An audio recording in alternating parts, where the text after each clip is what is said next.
Hi everyone, this is Koinzell here, and today we're going to talk about Kirara Math Guide 2, or more specifically the Kirara Nilou comp.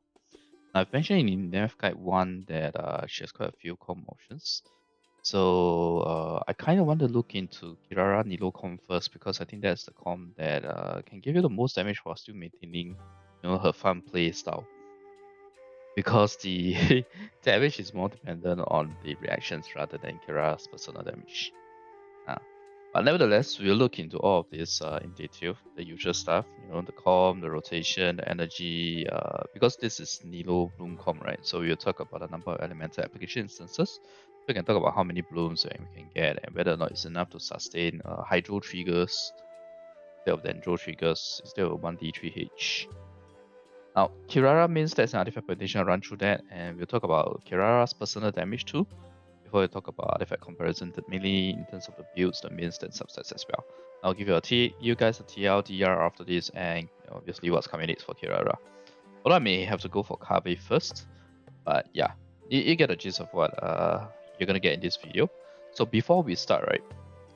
So yeah, like I said, quite a few, but we're gonna focus on optimizing for hydro triggers in the Nilou Bloom comp. Now, Key of Kainzell, which is Nilou's signature weapon, right? It's actually a really good weapon for her for both shield support and reaction trigger roles. But unfortunately not in this comp. Because firstly, we have one key, then Nilou should be using it because her HP will always be higher than Kirara when you build her optimally. So that you provide a higher EM buff to the team, particularly the hydro triggers. Okay. Now, secondly, if you do have two keys, the second key effect proc will always override the first, at least the EM team buff. The personal EM buff doesn't get overwritten. The EM team buff gets overwritten. And it's really awkward to use this in a Nilou comp because if your Kirara is a Dendro driver, but not reaction trigger, at least for hydro triggers, she's gonna have a key effect proc happen later. So it means that Kirara will always override Nilou. And you don't want that because your Nilou is gonna build high HP, along with some high EM as well, especially if you're using key. So yeah, it's very awkward. I'll say that in a comp with Nilou, Kirara should not use Key of Kainzell. And that leaves us with PJG for 5-star weapons. For 4-star weapons, I'll do a comparison in future, but I'll do a quick mention later when we go to the summary as well, and especially in the damage section. Now, there's definitely some merit in going EM instead of a DPS build with PJC, especially if you don't want to worry about hydro triggers. Meaning you do it like how it is for Nahida, 1d3h, right? But if you look at the number of elemental application instances later, you will see that I don't really recommend Kirara as the solo Dendro with 3 Hydro and doing like Dendro triggers for the Nilou Bloom comp. It is feasible, but it's not optimal. Now, you can also be greedy and go DPS if you have Key on Nilou, along with a second Dendro to set up a lot of EM buffs. So what this means is that you kind of go hybrid. You sacrifice a little attack, a little HP, and a bit of crit stats here and there, and you get yourself high EM as well. Yeah, something like that. I'll show you guys more later. So first off, let's talk about the Kirara Nilou comp first. So Kirara, very obviously, she's the Dendro driver. In this case, we're going to ensure Dendro is always Aura rather than the trigger. You can obviously do 1d3h. In terms of the Dendro off field, right, you actually have quite a fair bit of roles, quite a fair number of roles here, right? You have Kole, DMC, Nahida, Baizu. Oh, actually I should add Yao as well, huh? Although we don't really need the heals. Yeah, I guess we can add Yao in there. So why do I like having a second Dendro? It's because for the sake of ensuring Dendro aura in the case of hydro triggers. Because you gotta understand that when you have two characters providing you hydro triggers, it's a lot of it's gonna be higher than a 1d3h scenario with even Nahida. Oh, and not to mention we get Dendro resonance, right? So that's extra EM. Although you don't get a full 100 EM because this is Nilou Bloom comp, it's not Hyper Bloom or Quick Bloom. Sorry, it's not Hyper Bloom or Virgin. But you still get 80 EM. That's still a sizable amount of EM from resonance. So one thing to note is that Kirara's Dendro application comes for E, that can hit 1.5 seconds per application. But you gotta understand this is still lower than Nahida because Nahida applies 1.5 seconds from E2 but also has Dendro normal attacks applying again. Even with ICD and stuff like that. So I don't think okay, she can do, Kirara can do, but it's not optimal. I don't like Kirara for solo Dendro in a Nilou comp. But I definitely understand the appeal of doing a solo Dendro because it's easy, right? You just build one character with full EM as opposed to two. Not to mention Nilou, you need to build her HP as well. So I can definitely see that appeal. Now, one other thing I want to talk about is Kolle Sprout. Kolle Sprout also gets fully utilized because of the nature of Kirara's E, which is really good because previously, right, if you use someone like Nahida, Kolle Sprout might not even get fully utilized because Sprout AoE is not that big and it's around you. Imagine having it around you with Kirara's E crashing into enemies, so you pretty much always get the full amount of Dendro application from Sprout, which is really good. And Kolle also gives you like allergy, right? If you have allergy, Kolle uses allergy and you get all more EM team buff. And C4 Kolle gives you EM team buff as well. So that's nice. DMC has a larger AoE than Kolle, although I still kind of find it lacking a bit sometimes, personally. And also you get a bit of damage bonus from C6. Now, Nahida Q, she gives the 250 EM to Kirara. But the problem with Nahida as an off-field is that you may require application, which can be a problem for your Kirara's E, especially if you want to maintain Hydro trees. Okay? Baizu's application does get help from Kirara's E in terms of repositioning. With the way these the Q props work, you can move your Kirara around to make sure that you always apply the Baizu's Q on different type of enemies. But it still doesn't solve the whole AoE issue that Baizu has, for sure. Now, Nilou, I don't think I need to explain more, okay? If you need to understand more about Nilou, do check out my Nilou series. Now, Barbara or Kokomi for the second Hydro. This is quite obvious, right? Because I can't use Sinchu or Yelan. Yeah, because that's just the way Kirara's on field driving words is through her E, not through normal attacks. You can also use someone like, say, Ayato, just using his Q. But kind of feels bad, yeah, just to use his Q. Now, Kirara's Dendro application goes via crashing into targets, which means that Barbara's E actually pairs well with her, rather than Kokomi's. It's not that Kokomi is bad, it's just that Barbara has a better synergy per se in terms of the way the mechanics. Now, the only issue I have with Barbara's E, right, there may be a potential for Hydro to become Aura instead of Trigger if your enemies are out of range of the second Dendro applicator. Sorry, this got cut off a little. But if you use someone like, say, DMC, right, the AoE is huge, right? It's big, right? Especially since we are going to transfigure it with Hydro, so it will be even bigger. So also it's fairly decent. Except for those cases in Abyss where the enemy spawn right outside of Traveler's queue. And it's a ranged enemy, for example. Then you may have the issue where Hydro becomes Aura, but it's only on that enemy. So it's not that bad. But if you ask me in theory, I would say that Kolle Sprout would be better in this case, right? Because it follows your Kirara, so you will never have a scenario where the enemies are out of range of the second Dendro applicator. Now, Kokomi for Nilou coin is very straightforward, right? But again, given the nature of Kirara's E, Kokomi's E can become out of range. So there's a bit of restriction here in terms of the DMC E Q area as well as the Kokomi E area. But at least DMC Q area is bigger. Like I said, just check out my Nilou series if you want more info, Kokomi, Nilou Com, or how to build Nilou, etc. I'll probably test out both Barbara and Kokomi at the same time.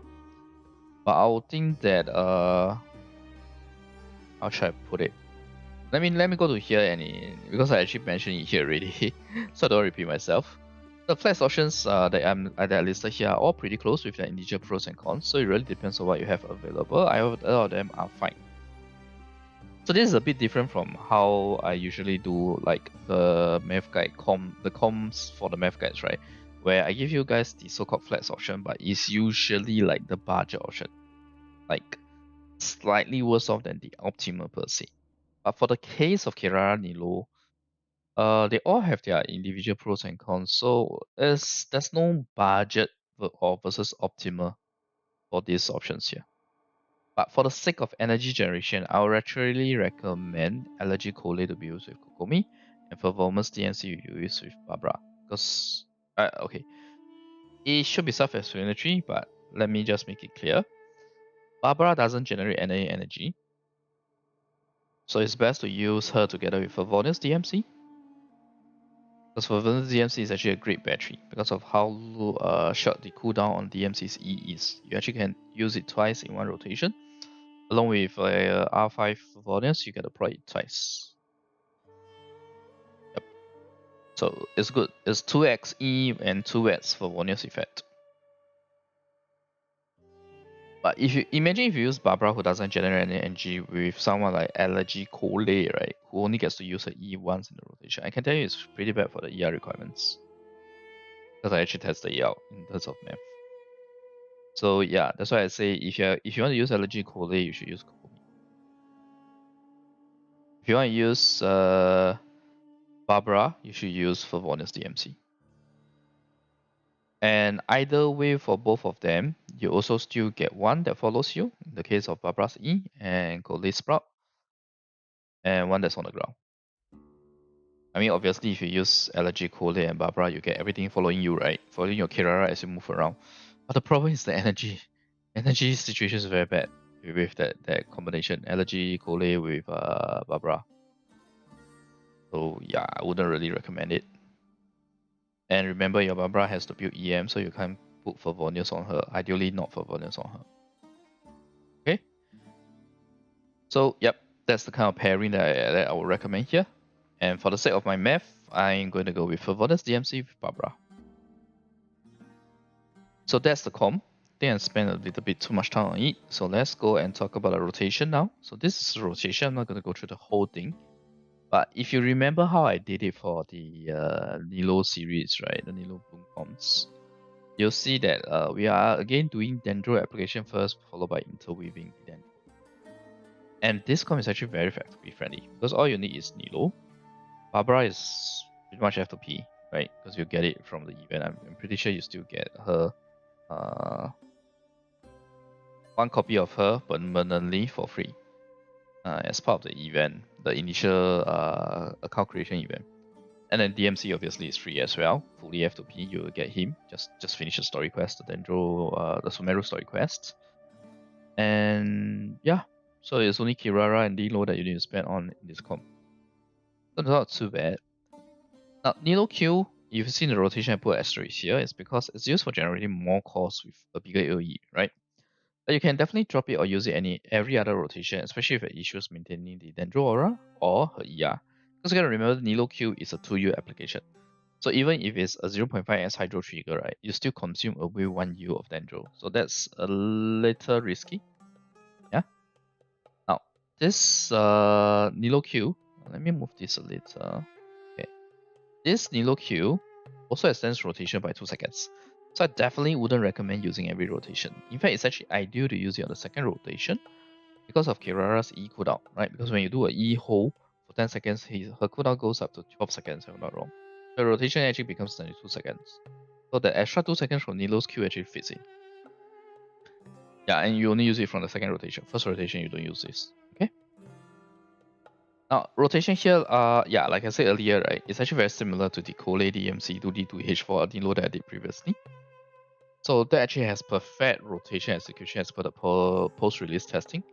We really was able to, or I should say still able to, do Hydro triggers in a 2D2H scenario, and that means that the 2H of Hydro triggers gives you more blooms than say a 1D3H with Nahida.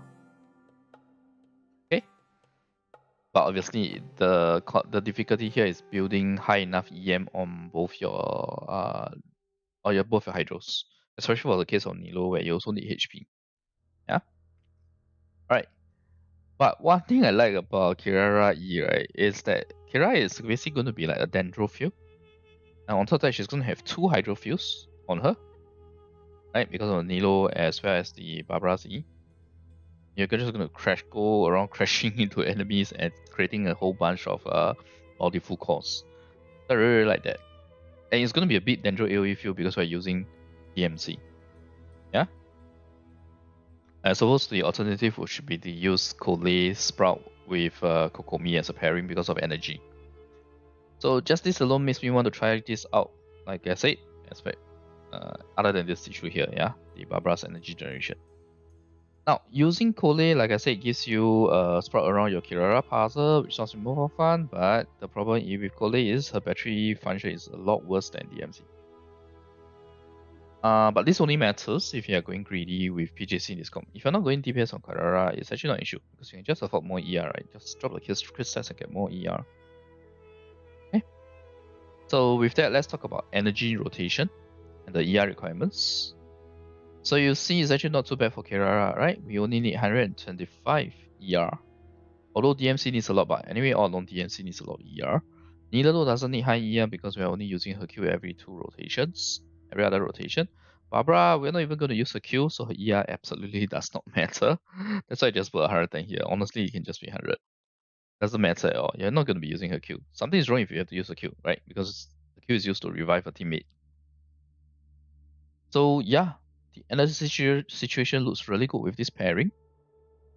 And yep, like I said, I actually pretty much covered. I actually pretty much said what I want to say here. But effectively, the key point is by using DMC, you actually are able to get a very low ER on your Kirara and even go crit stats on her, along with some HP. Okay, now let's talk about the number of elemental application instances throughout the entire rotation. So this is Nilou, this is DMC, Kirara, Barbara. Okay, so Nilou and DMC I already talked about previously in the Nilou series, so I'm not going to elaborate too much on those. Kirara is kinda interesting because she has minimum 9, which is already higher than DMC. For a case of DMC with only Hydro Transfiguration, not Electro Transfiguration. But she has a potential to go up to even 14. The enemy size is huge, or all the enemies happen to walk into your mines, or yeah, if you're up against a whole bunch of melee enemies, right, should be doable. But your mine that your Kira does need to stay around the mines. That's one thing. Okay, that's why there's a huge fluctuation here. But yeah, just put it as 9 to 14.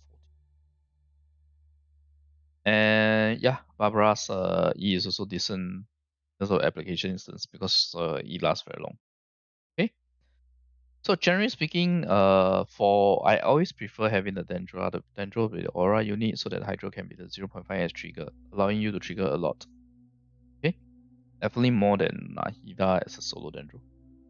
But like I said, the building of the character is harder. You need to build high EM on 2 Hydro characters, especially on Nilou. That does pose a challenge, especially if you don't have key. With key, it's a lot more easy to achieve that. Yeah. So yes, so we are interviewing our application order and ensure that we never have too much hydro at any one time. So in terms of the total number of blooms, we get total about 23 to 24 or 27 blooms if you C1 Nilou. So that's very nice. And you can see from DMC and Kirara's application, right, that we have sufficient Dendro because you have 9 to 14. If I take the worst case scenario 9 plus 7 is still 16. 16 is still 16 because Hydro is 0.5x, right? So we are talking about 16 versus 13 plus 13, 26 divided by 2, 13. Yeah, actually, why did I bother dividing it? Okay, sorry. So it's 16 versus 13. So you will always have enough. Even in the worst case scenario where you don't even get, you has left less than 3 mines hitting the same enemy. Okay. So yeah, I think it's good to flesh out the number of application instances so you can see this. Now, next, let's talk about Kirara main stats artifact condition, right? Before I look at the overall damage, I just want to show you guys the artifact conditions. Okay. So first off, like I said, we're using PJC here because you can't use key. And I always start the 5-star weapon first because we're talking about min-maxing here. Okay, stats wise, because you're using PJC, her crit stats do perform pretty well because you're using PJC. You'll notice that I always target 32k HP minimum with a R1 weapon. Yeah, so that the C1 we get the maximum effect from the C1. And I'll show you guys with 32k HP how her shield is like. It's actually not too bad. It's pretty decent. I mean, obviously you can get higher for even stronger shield and just face tank everything. But I'll show you guys the figures later. It's not too bad. Yeah. Stats wise, we do try to get main stat wise, I have a few permutations for you guys. We have like attack sense with damage cobbler and crit damage circlet, you know, like the typical DPS kind of scenario. Then we have one with HP sense, and I only have one with EM sense for permutation.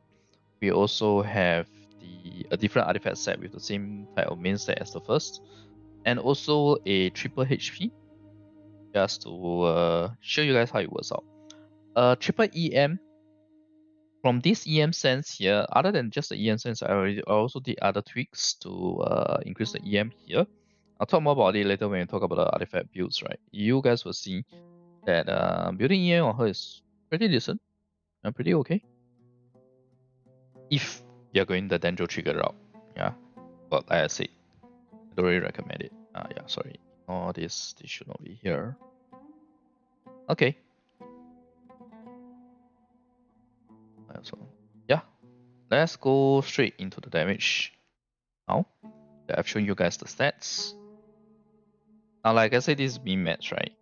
So obviously, it can be worse off for whatever you're farming for, and that's the beauty of EM sense, full EM Dendro trigger build. If you ask me, yeah. But just understand the max potential wouldn't be as high. That's what I've been trying to say. Okay, so like I mentioned, I have the different permutation here. I even have a 4 DM instead of a 2 DM with 2 tenacity, or the new 20% HP set, which I cannot remember the name. Yeah, the Dehya set. So attack sense, and we have another permission here. We go other than the EM sense, I also changed the artifact build to be a mix of ATEM along with the 20% HP. And then there's the high HP build, right? The 2x 20% HP. So these are these figures are all Kirara's personal damage. Okay, just her talent damage. So it's okay for a 4-star character, where I'm not even like doing the best case for her for personal damage, right? Like if a best case for personal damage should be a spread comp or aggro spread comp. This is a Nilou comp where majority of damage is from the bountiful cost. So I would say that this damage is what I would expect for a 4-star to provide in a Nilou comp. And it's fine because majority, like I said, majority of the damage comes from bountiful cost. If you go back to my Nilou series, you'll see that even Nilou's talent damage is like this. If you focus on bountiful cost, it's like this as well. In fact, I think Kirara may be slightly higher. Yeah, Kirara is slightly higher if I'm not wrong. So what I'm trying to say here is that this damage is actually okay. It's actually pretty good in the Kirara Nilou comp. Kirara's personal damage should be better in spread comps because we have a high application rate, so more spreads. Obviously, she's not a 5-star level. Come on, let's face it, she's not Alhaitham. But she's definitely fun to use. The whole E. So this damage, although I say it's pretty good, right? It's kind of in the middle ground as well, right? Where it's okay to go for it if you can afford the resources in terms of like the artifacts and the weapon. Especially if you already have the artifacts, then it's a matter of whether you have PJC. But it's also okay not to go for it. Right, because even worst case scenario, right? Let's say I drop 120k damage, I only have churn out 13k damage, which shouldn't be that low. Okay, maybe drop 80k damage. Yeah, make it 53k. Because you can understand my lowest figures here are all still a hybrid role, where even the high HP build, I still have like 70 CR with 140 crit damage. Yeah. Because like I said, this is about min-maxing, and it feels very bad not to go get crit stats when you have PJC give you so much crit rate, right? So like I say, when I say to not go for it, it really means you completely forget about crit stats. You don't even care about like getting crit stats on these hybrid builds. Yeah, you just go full HP or full EM. You use either for volumes or syphils, whichever you have.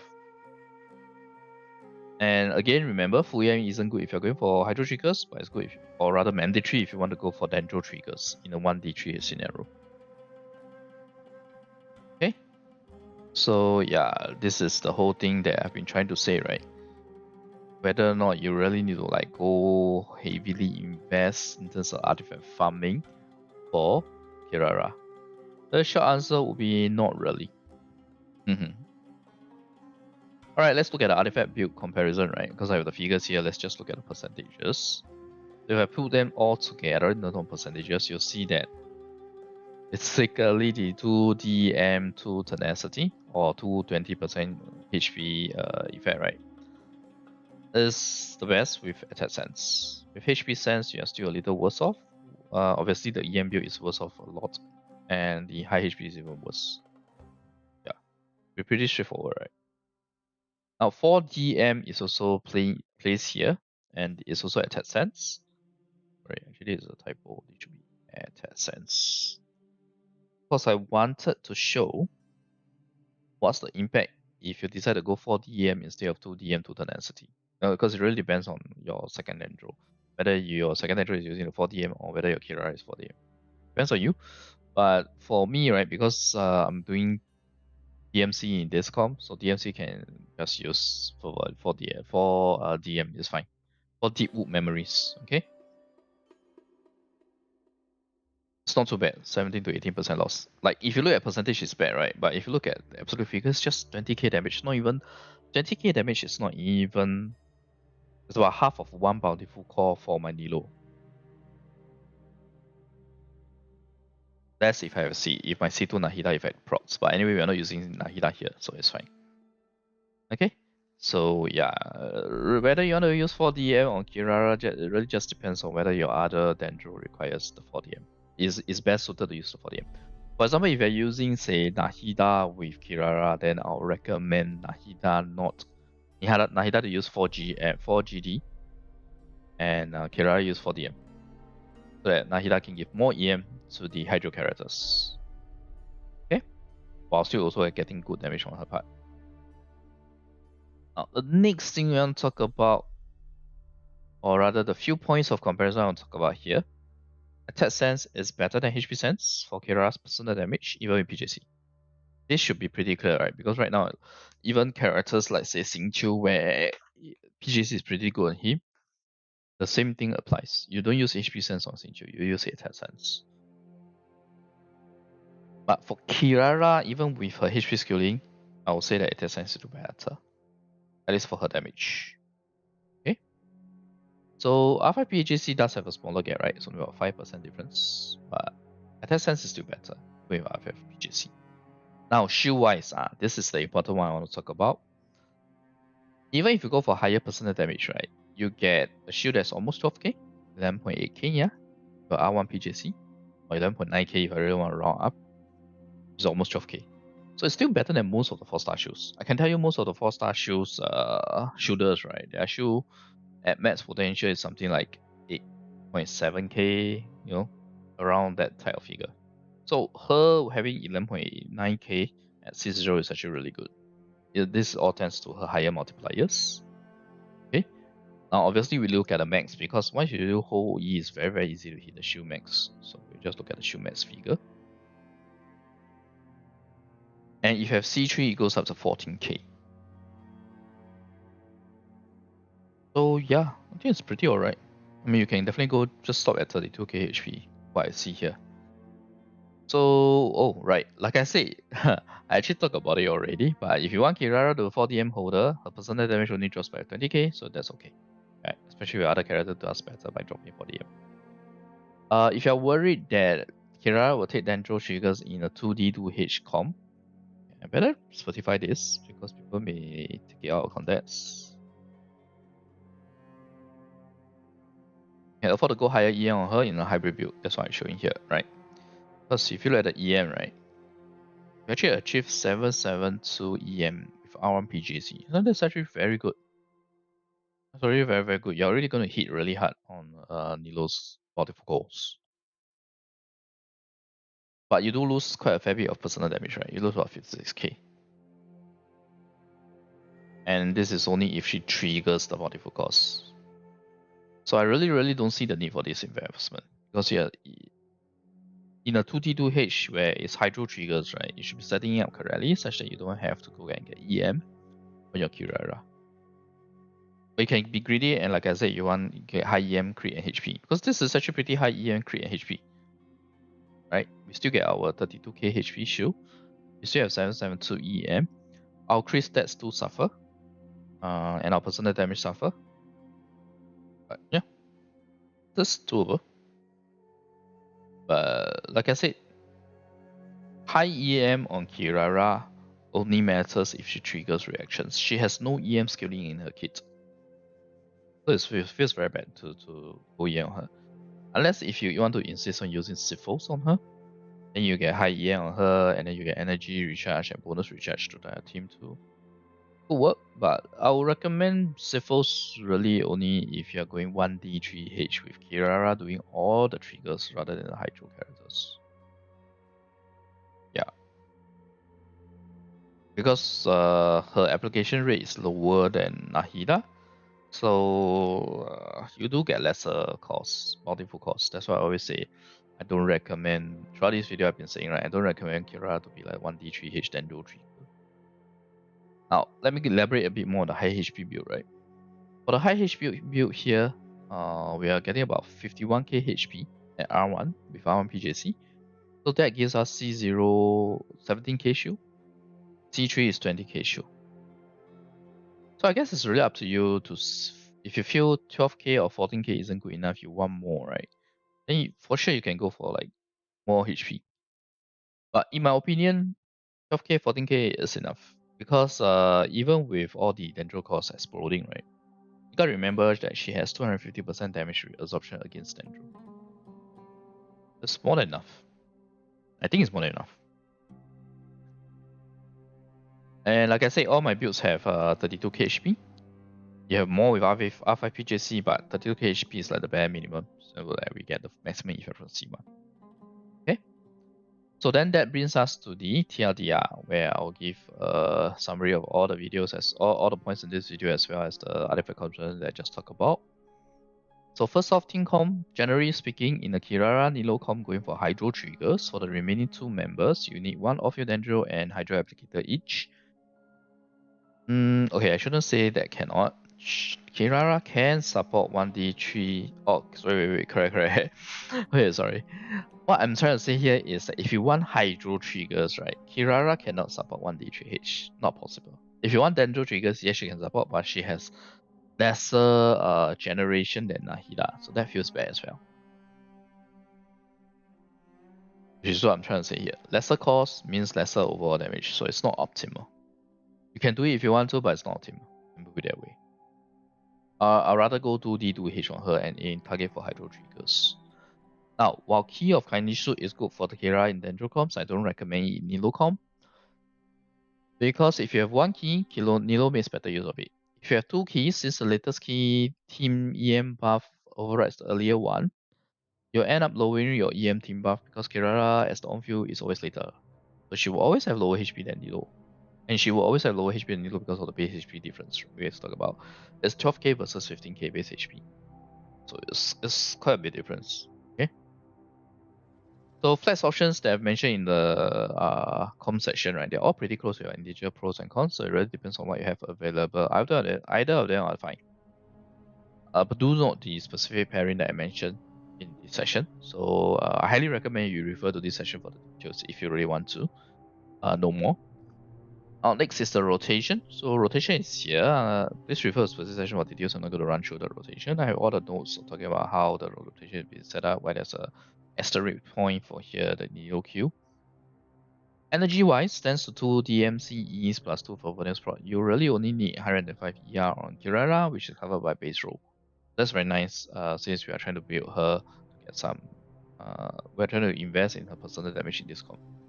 Yeah, too. Now, total number of blooms that we can trigger is 23 to 24 or 27 blooms if it's C1 Nilou. While DMC and Kirara's application does provide sufficient Dendro aura to sustain 0.5x hydro triggers, even if the mines from Kirara's queue don't provide you any additional Dendro application instance due to the lesser number of mines being hit. Like the moment you have 3 mines hit on the same target, right, you will get another Dendro application instance. But right now I'm saying that it's less than 3. So I'm not even counting any Dendro application instance from the mines, and we'll still have enough Dendro aura to sustain the 0.5x hydro triggers. So that's very nice. And obviously your 2 hydro characters should get EM, okay, with Nilou's HP being the first priority. Now, Kirara's damage is kind of in the middle ground where it's okay to go for it, it's still worthwhile to go for it, but it's also okay if you don't want to go for it. That's why I say it's really in the middle ground, which is good news for F2P players, right? And by the way, when I say to not go for it, it pretty much means to forget about crit stats. Just go either full HP or full EM with a full nails or surfers. But just remember, for full EM, it's not great for hydro triggers, but for Dendro triggers, yes, it's mandatory. But Nahida will still be the better option for 1d3 hit scenario with Dendro triggers. Because Kirara's Dendro application is lower than Nahida's, so lesser cost, lesser damage. Now obviously this damage analysis applies to a Nilou comp where majority of the damage is from the multiple cores. In comps where she's constantly triggering spreads, I would expect her personal damage to be better, especially for her whole E hits. Because her whole E hits now have a low attack multiplier, so if you trigger spread which performs relatively better, lesser your talent multiplier, because how it works as a base flat damage increase, right? Your whole E gets the most out of it. Now, the only issue, I guess, is that spread comps right now already have good on-field DPS like Alhaitham or even Nahida. So maybe a quick bloom for her is better, right? When you try to trigger reactions on top of the win spreads on her. But whether or not you have enough application remains to be seen. Yeah. I'll give more thought to this before I do the next comp video for Kirara, whether to do aircraft spread or equip. You guys can let me know in the comments also. See if there's like overwhelming interest in either one. In terms of artifact comparison, it's very straightforward. If you're going to do like the PJC with Kirara, you're willing to, if you already have good enough artifacts existing, right? Because we're talking about stuff like the Nilou memories and tenacity, and even the new Dehya HP artifact. So you can definitely, if you have those, right, then you don't need to invest further, then yeah, go for it. Especially if you're PJC, because PJC's high CR just feels so wasted if you don't use it. Now between attack and HP sense, R5 PJC does help you. How should I put it? It doesn't wide. It goes the other direction of widening the gap. It makes the gap smaller, but attack sense is still better. Okay, because Kirara's innate HP scaling is pretty bad. The A4 passive.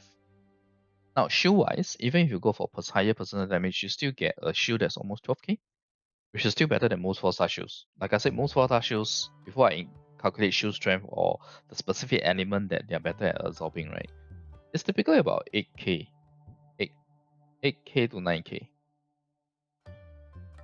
And for Kirara, if you have C3, right, even goes up to 14k. So I think it's pretty decent, shield-wise. On to the next point, if you need Kirara to be the 4 DM holder, right, the old memories, personal damage does drop by about by only 20k, which is perfectly fine, right? I mean, it's just 20k, just one body full core or half a body core, depending on how built your Nilou is, and the EM as well. So that's okay, especially if your other Dendro character can do better by dropping the 4 old memories. If you're worried that Kirara will take Dendro triggers, you can afford to go higher EM on her in a hybrid build. But like I said, I don't really see the need for this investment, because if you set it up correctly, it will be hydro triggers. I'm actually very confident on this, because I pretty much see the same thing for the Kole DMC Nilou 2D2H comp. It worked out perfectly. My pre-release math worked out perfectly even after the post-release testing. So I'm fairly confident that you don't really need to build EN on her if you're doing Hydro Triggers. Okay? Now, high HP build. So just to give you guys a bit of an insight, right? If you have 51k HP, you get about 17k shield at C0 and 20k at C3.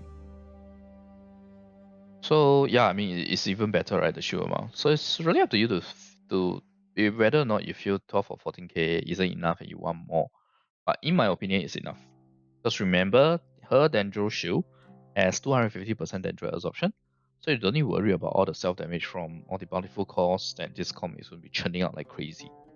She's gonna tank it good, tank it well. Okay. So yeah, just a quick summary on the artifact set. So 2 DM, 2 tenacity for higher personal damage, 4 DM if your other Dendro benefit more from dropping 4 DM, which is the memories. I think some abbreviations use it as 4DW, right? But I don't know. I always think that it's correct to do it for the word itself rather than syllable. But yeah. Anyway, for higher EM, you go 80 EM plus 20% HP mix. So because we are trying to get 32k HP, while still getting crit stats, you can go 2x 20% HP for the hardcore shielders. Yeah. Personally, I have listed out the figures, so it's really up to you guys to decide. For this case, for Kirara, it's not like a straightforward DPS artifact comparison where I can just tell you, oh, go for this. Because it's a little different. It's about the functionality that you want her to perform in your comp. But for me, at least if I'm going to do this comp right, then yes, I will probably be going to DM with total tenacity. Okay. Oh, and FYI, 4 tenacity is feasible as well. It will do lesser personal damage than the 2 DM 2 tenacity comp, but you give 20% attack to the team. But the 20% attack to the team isn't really useful in a Nilou Blue comp anyway. So that's the reason why I did not put it in here as part of the artifact to compare. Okay. So anyway, that brings me to my Kirara video series. Basically, we have completed the Nilou comp for both the comp itself and I'll say the artifact comparison too. Weapon, maybe I'll do the comparison, but it's also very straightforward for her weapon. So let's see how that goes. Yeah, and obviously the rest will come. In the rest that's typical of my series.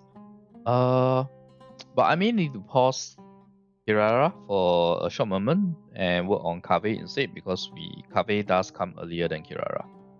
Okay.